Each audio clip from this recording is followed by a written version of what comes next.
Today, I am having a confidence conversation with the amazing Kirsty Gilmour, a Scottish international badminton player. So for me, this is a super exciting day to get to chat to you. Thanks so much for jumping on, Kirsty. Oh, no problem. Happy to be here. So this is part of National Numeracy's Number Confidence Week. So it's all about getting people chatting about numbers, how we feel about numbers, and hopefully some people out there who might not feel the most confident about numbers can try out the National Numeracy Challenge, take that first step, feeling a bit more confident about maths and numbers to use in daily life. So we're chatting with different people to get their perspectives on maths and numbers. So a bit of a broad kind of general question, Kirsty, do you have any feelings about maths and numbers? Do you feel confident with them? Have you always felt confident with them? I would say I'm much more of like a language person than a maths person. Unfortunately, when you go through schooling, you get that little letter or number that's attached to how good your maths is, and mine is a firm C for higher maths. So I wouldn't say I'm gonna be a mathematician anytime soon, but eh, I've never like really struggled with maths. I really get like the very basics, but anything more than that, it's not it doesn't really sit in my brain as comfortably as language does. So I'd say I'm much more of a kind of writer and a talker rather than a mathematician. That's fair. At school, I think it's kind of quite frequent that people are seen as either like English students or math students. Did you have that? Did you think that about yourself, or do you think you had maybe teachers or people kind of label people in your school as either English or maths? I don't remember it being like a particular like filtering system, but I'd maybe had a little bit more of a unique schooling experience because I went to the Glasgow School of Sport, so I was just the athlete one, neither English or maths really. I was the one that ran around, the sporty one. So, but yeah, I don't remember. It was maybe more like sport or drama at my school rather than like maths and English. Yeah, it was kind of you're either sporty or creative.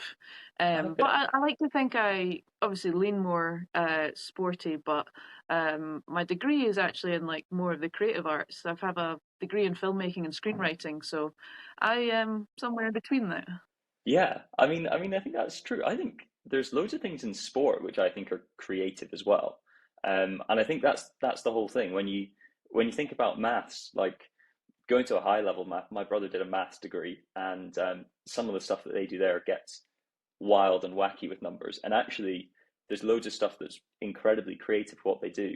I think, in the sporting sphere, if you're in a match and you're playing that game of chess against someone else, you've got to think up creative ideas and strategies. So I think there's a huge amount of crossover there. Oh, definitely. I think sport is like such the like a perfect mixture of like science and art or like science and creativity because it's all like okay, there's the sport science that's behind it. And I was maybe we'll get onto it later, but I was thinking about like where maths fits into my world. And I was thinking, well, there's a man or a woman up on a very tall chair that like counts to 21 on my behalf. So I don't even have to do that part. I'm just like, yes, okay, whatever you say.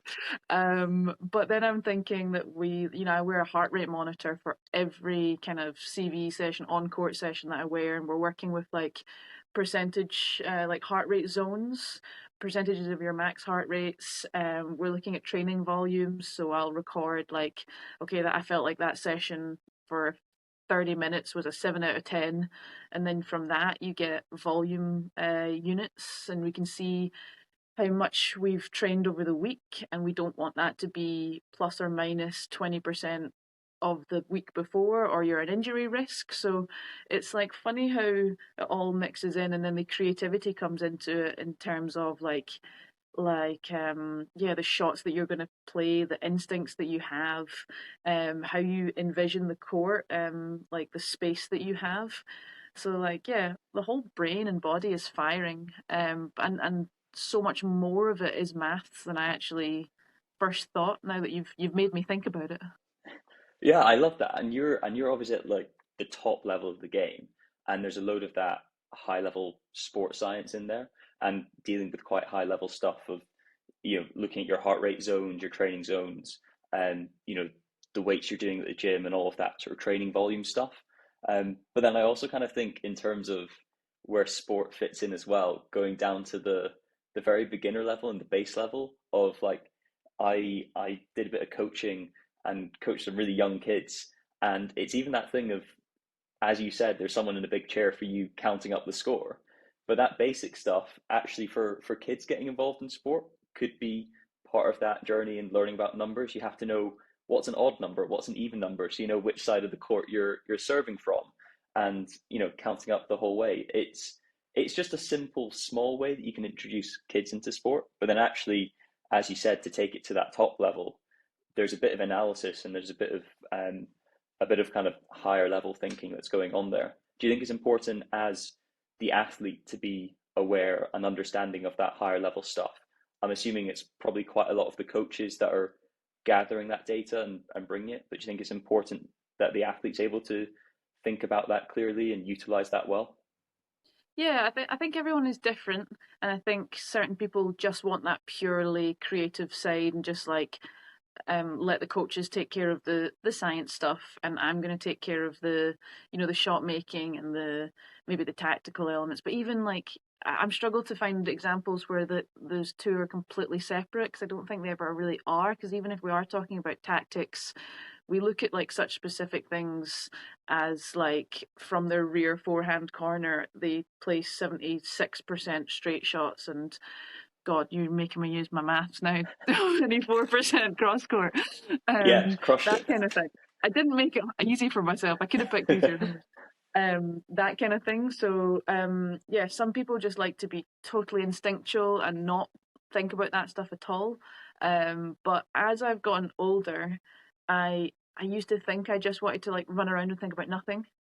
But as I've gotten older, I can really see the value in like knowing why you're lifting this amount in the gym, knowing why you're working in this specific heart rate zone, and those kind of things, like really engaging with the why of things rather than just the doing of it. So it's definitely become more of like a discursive thing between me and the coaches over the years. And that's just me personally. It's maybe not every athlete, but I'm still good at like just if they give me information, I just do what I'm told with it. But I have like kind of engaged with um the science of it more in the last like 4 or 5 years, definitely.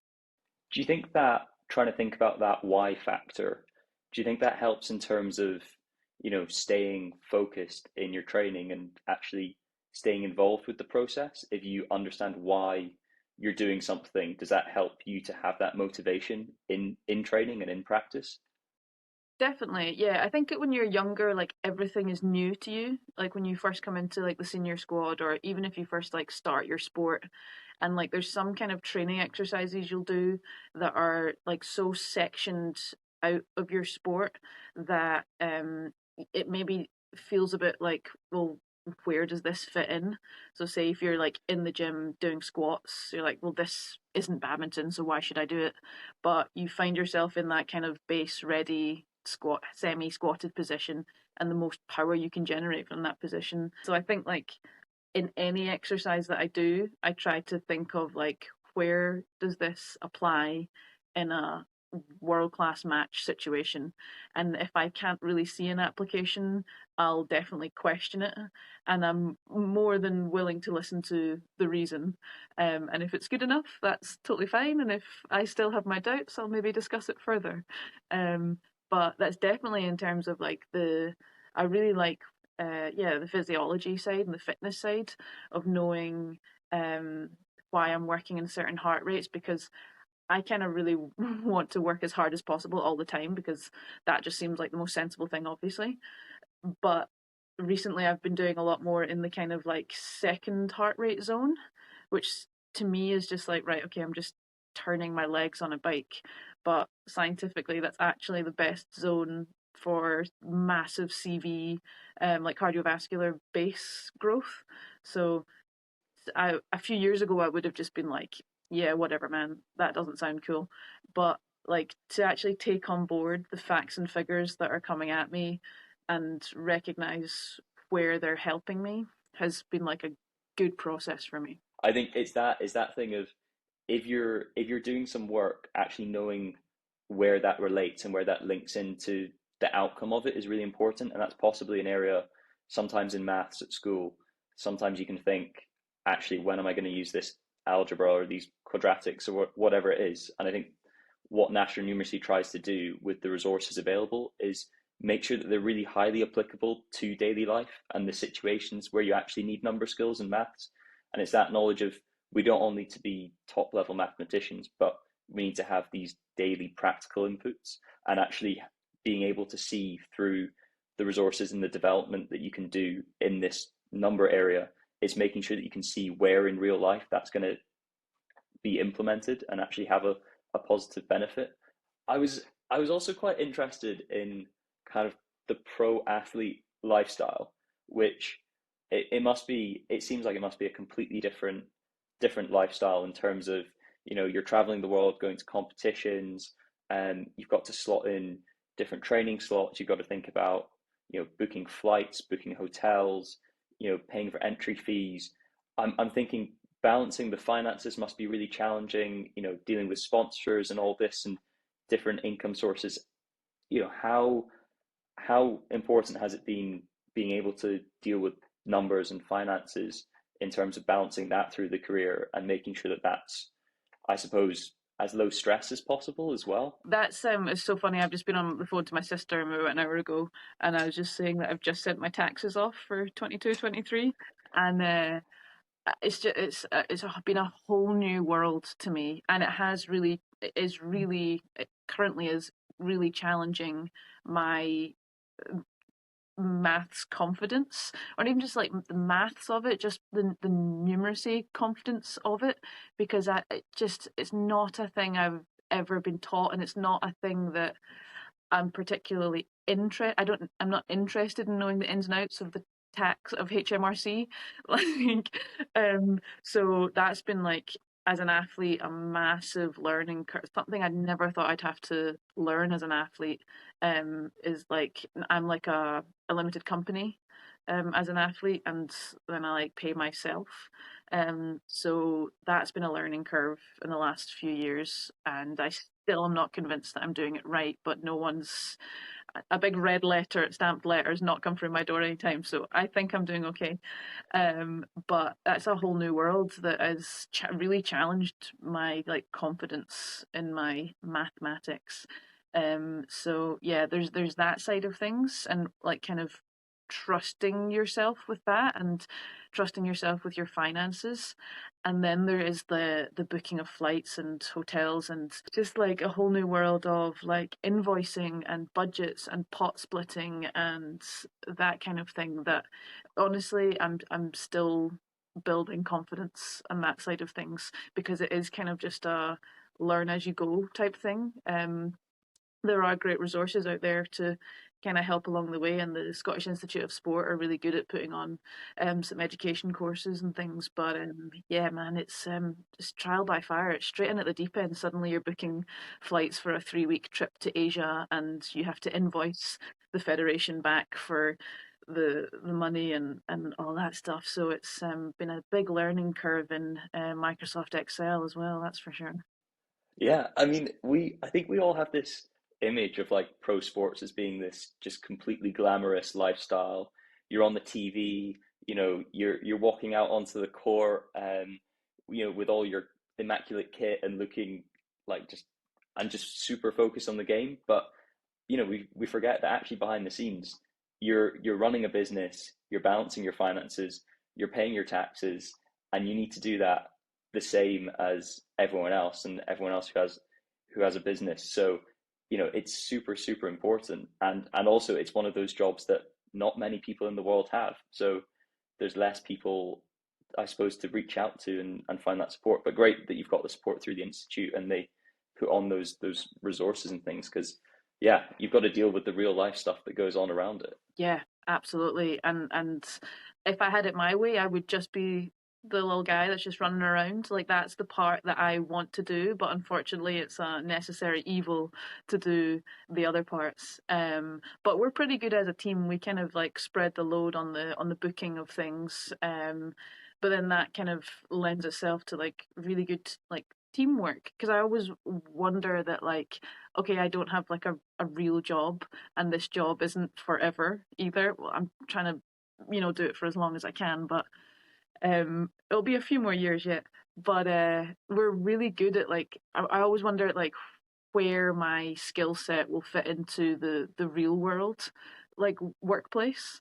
Um, but in terms of like working as a team and like you say the finance element and the yeah, all the booking and the organizing and everything, like that's a fairly good thing to put on a CV. So we're pretty good at delegating all the tasks, and we haven't turned up to somewhere and not booked accommodation yet.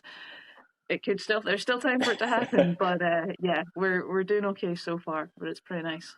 Yeah, that's, I mean, and yeah, you kind of, whenever you're in that sort of role where you have to do so many different sides of the job and you're running a company, you are doing every aspect of a job. So you'll be able to transfer those skills into anything, surely.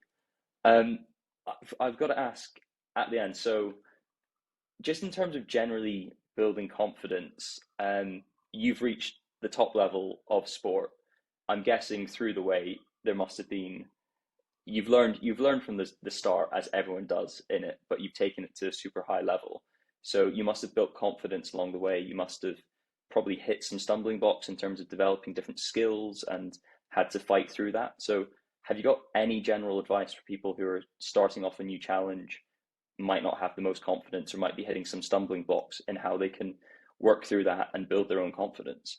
I mean, the biggest bit of advice I can give is that like progress is not linear. Like you will feel like you will absolutely nail something that you've been working on for months, and you'll be like, I get it. I 100% understand every element of this thing. And then, boom, the next thing will come along, and you'll be like, oh my God, I know nothing. I'm the most stupid person in the whole world.